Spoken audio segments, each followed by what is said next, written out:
कहानी है एक किम नाम आदमी की। ये हर दिन जब बस से उतरता है तो उसे बस स्टॉप पर अपने सामान के साथ एक औरत बैठी हुई दिखाई देती है। पहले तो कुछ दिनों तक वह उसे नजरअंदाज करता है, लेकिन एक दिन वह परेशान होकर उससे पूछता है, तुम यहाँ क्या कर रही हो? लड़की कहती है कि मैं बस का इंतजार कर रही हूँ। किम जहाँ पर कहता है कि जिस बस से मैं उतरा वह आखिरी बस थी, अब कल सुबह की बस आएगी। लड़की का नाम ली है। किम से पूछती है, क्या तुम मुझे जानते हो? लेकिन किम उसे नहीं जानता था। वह अपना सिर हिलाता है और चला जाता है। ऐसे ही अगले दिन फिर वही होता है। किम बस से उतरता है और फिर से उसी लड़की को उसी जगह पर बैठा हुआ देखता है।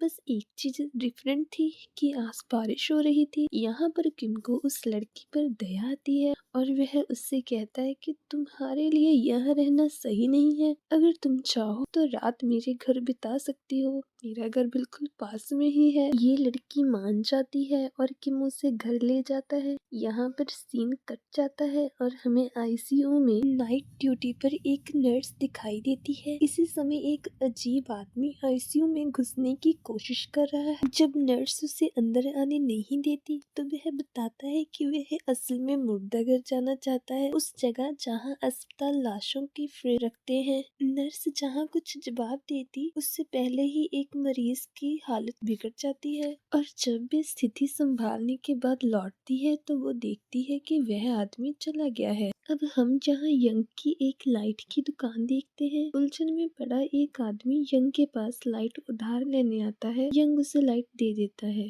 पर अजीब बात तो यह है कि वह बिना कुछ बताए उस आदमी की पूरी जानकारी अपने पास नोट कर लेता है। वही हॉस्पिटल वाला आदमी दुकान पर आता है और यंग से पूछता है कि बताइए मैं आपकी क्या हेल्प कर सकता हूँ। लेकिन वो उलझन में पड़ा आदमी कुछ बिना कहे कुछ बिना ले ही वहाँ से चला जाता है। यहाँ पर सीन चेंज होता है और हमें एक स्कूल दिखाया जाता है। एक लड़की जमीन से क्लास देख रही है। पता चलता है कि होजू नाम की एक लड़की वहाँ बैठी है। होजू भी उसे देखती है और वहाँ से नमस्ते करती है। एक और अजीब बात जो हम यहाँ देखते हैं कि हर कोई होजू और उस लड़की को इग्नोर कर रहा है, जैसे कि वो उन्हें देख ही नहीं पा रहे। इधर हम फिर से एक आदमी को देखते हैं। यूकी जंग की दुकान पर यंग के पास आता है। जैसे ही वह आदमी आता है यंग के चश्मे पर बर्फ जमने लगती है। अब ये आदमी जंग से पूछता है कि क्या तुमने कोई कुत्ता देखा है? असल में एक कुत्ता मुझे बहुत परेशान करता है और मेरे घर के सामने भौंकता है। यंग कहता है कि उसने कोई कुत्ता नहीं देखा। ये सुनकर ये आदमी यहाँ से चला जाता है। आगे हमें फिर से वही स्कूल दिखाया जाता है। यहाँ पर हेजू की फ्रेंड्स बात कर रही होती हैं कि इस स्कूल में कितनी लड़कियों ने यहाँ पर भूत देखे हैं। हेजू भी लड़कियों से इस बारे में बात करने की कोशिश करती है, लेकिन ये लड़कियाँ उसे अजीब तरीके से इग्नोर कर देती हैं और हेजू जो कुछ भी कहती है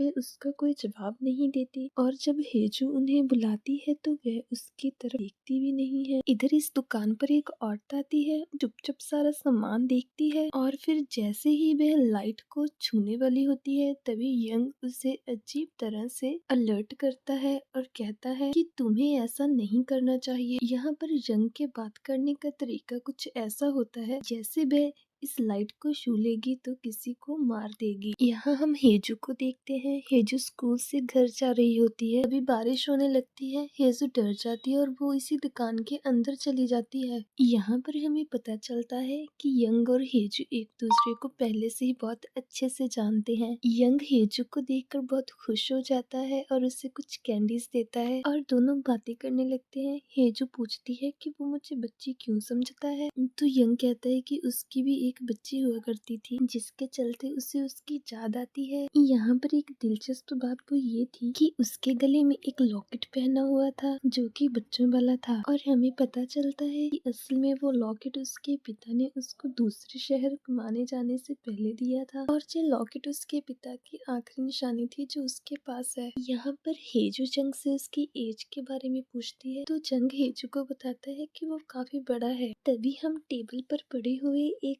मिरर में देखते हैं कि यंग बहुत ही बूढ़ा व्यक्ति दिखाई दे रहा है, लेकिन वो बाकी लोगों को काफी जवान दिखाई देता है, जो कि काफी मिस्टीरियस बात है। साथ ही साथ वो बहुत अजीबोगरीब हरकतें भी किया करता था। फिर हेजू उसे बताती है कि कैसे उसे गली में बहुत डर लग रहा था। उसे एहसास हो रहा था कि जैसे कोई उसका पीछा कर रहा है और उसने कॉर्नर पर किसी को देखा भी था। ये सब सुनने के बाद चंग काफी सीरियस हो गया और जे हेजू को कहता है कि मेरे पास एक स्पेशल चीज है, इसकी हेल्प से वो स्ट्रेंजर्स को देख सकती है। ये वो है जिसे आम लोग नहीं देख सकते, क्योंकि वो लगते तो नॉर्मल इंसानों की तरह हैं, लेकिन इस चीज से उन्हें पहचाना जा सकता है। और साथ ही हेजू को ये भी समझाता है कि आगे से अगर उसका सामना किसी स्ट्रेंजर से हो तो वो ऐसे प्रिटेंड करे कि जैसे उसने उनको देखा ही नहीं और बस चुपचाप वहाँ से निकल जाए। इधर हमें सीन में किम दिखाया जाता है। किम नोटिस करता है कि ली के नाखून उल्टी तरफ लगे हुए थे और ये देखकर किम बहुत ज्यादा डर जाता है और इसका मतलब ली भी एक स्ट्रेंजर है। तभी ली उसके ऊपर अटैक कर देती है। ली ने उसके साथ क्या क्या किया ये तो नहीं दिखाया गया, लेकिन ली अपना सूटकेस लेकर घर से बाहर निकल जाती है और हम देखते हैं कि उसके सूटकेस से खून टपक रहा है। हिजू जहाँ पर ली को देखती है और उसको हेलो बोलती है, यहाँ पर ली बहुत हैरान हो जाती है और पीछे मुड़कर देखती है कि हिजू उसे कैसे देख सकती है, क्योंकि ली तो एक भूत थी। तभी हमें रोड पर यूजी नाम का एक लड़का दिखाया जाता है। ये लड़का स्कूल से घर जा रहा होता है, उसे बहुत डर लग रहा होता है तो वो गाना गुनगुनाने लगता है, लेकिन घर के अंदर सियोन नाम की एक लड़की, यहाँ पर ये लड़की इस लड़के के गाने की वजह से बहुत डिस्टर्ब होती है और वो अपने काम में ध्यान नहीं लगा पाती। सियोन के घर पे अचानक लाइट चली जाती है और हमें जहाँ पर उसके रूम में एक परेशानी दिखाई देती है, लेकिन सियोन को इस बात का कोई अंदाजा नहीं था। जहाँ सबके घर में लाइट थी, लेकिन बस सियोन के घर में ही नहीं थी। सियोन परेशान होकर अपना काम करने लगती है, लेकिन जूजी की आवाज फिर से उसे परेशान करती है और सियोन खिड़की से ही जोवी को गाना बंद करने को बोलती है। अभी जोवी सियोन के पीछे वही शैडो देखता है और डर कर वहाँ से भाग जाता है। आगे हमें हॉस्पिटल में नर्स को दिखाया जाता है। ये नर्स वॉशरूम में थी, तभी अचानक वॉशरूम के वेंटिलेशन से एक औरत लटककर उसे देखने लग जाती है। यहाँ पर नर्स बहुत ज्यादा डर जाती है और डर के मारे अपनी आंखें बंद कर लेती है, लेकिन जब वो अपनी आंखें खोलती है तो वो देखती है कि वहाँ पर कोई नहीं है और जो भी उसने देखा उस सबको इग्नोर कर देती है। अगली रात हमें फिर से हेजू को दिखाया जाता है, जो स्कूल से घर आ रही थी। तभी उसे हयोन दिखती है। बारिश होने की वजह से हेजू अपना अम्ब्रेला उसके साथ शेयर करती है। चलते ही चलते अचानक हयोन लंबी होती जा रही है। तभी हेजू समझ गई कि वो कोई इंसान नहीं है और यहाँ पर हेजू को यंग की बातें बताई हुई वो याद आती है कि मुझे ये सब इग्नोर करके बस चलते रहना है। पहले हेजू ने ऐसा ही किया और वो तेजी से चलने लगती है और हेजू पीछे मुड़कर देखती है तो वो देखती है कि हेयोन उसका पीछा कर रही है। जंग को भी इस बात का एहसास हो चुका था और वो अपनी शॉप से बाहर आ जाता है। हेजू को वो अपने घर जाने को बोलता है और हेयोन के सामने अपना चश्मा निकाल देता है। हयोन जहाँ उसे देखकर डर जाती है और वहाँ से चली जाती है। अब अगले दिन जूजी भी वहाँ से घर जा रहा होता है। रास्ते में वो ली को देखता है, लेकिन उसका सूटकेस नोटिस नहीं करता। यूवी को लगता है कि वो कोई मासूम लड़की है। अब ये दोनों सियोन के घर के सामने से गुजर रहे होते हैं तो यूजी बताता है कि मैंने इस घर में भूत देखा था।